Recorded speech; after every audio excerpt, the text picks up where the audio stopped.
धनेश्वर की इस हरकत पर भी नहीं समझे मल्हार सरकार कि सच क्या है।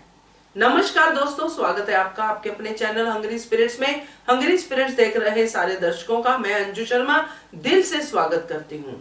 धनेश्वर के साथ जो चाल चल के मल्हार सरकार और तुकू जी सच्चाई के पीछे जाना चाहते थे, वो सच्चाई धनेश्वर ने उनके सामने लाके रख दी। बस समझ का फर्क रह गया।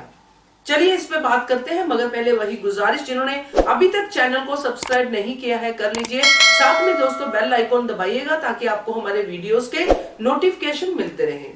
धनेश्वर पकड़ा जाता है और पकड़ने वाले सैनिक मल्हार सरकार के ही हैं, जिन्होंने इतने दिनों से कभी ऐसा कुछ कारगर काम नहीं किया। उन्होंने इस बार कारगर काम कर दिया और टाइम पे, यानी कि टाइम से भी पहले कैदी को, यानी कि जो भागा हुआ कैदी था, उसको पकड़ के ले आए। चलिए इस बात पे तो उनकी तारीफ बनती है।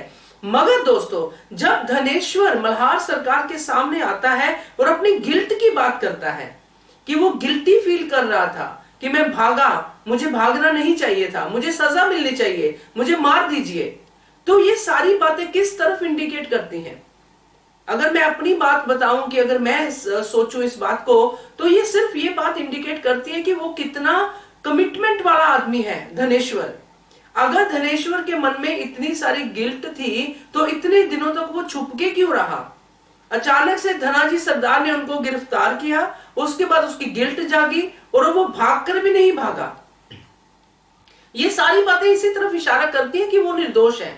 हमें, आपको सबको पता है क्योंकि हम टीवी स्क्रीन के बाहर बैठ के देख रहे हैं। मगर मल्हार सरकार का कैरेक्टर है जिनके सामने अभी सच्चाई नहीं है, मगर एक समझदार राजा इन सब बातों से इस बात का अंदाजा आराम से लगा सकता है कि ये दाल में कुछ काला जरूर है, बल्कि ये नहीं कहेगा कि हम गलत थे या फिर अहिल्या ने कुछ अंदाजा इस पर गलत हो गया, ऐसी बातें नहीं करेगा।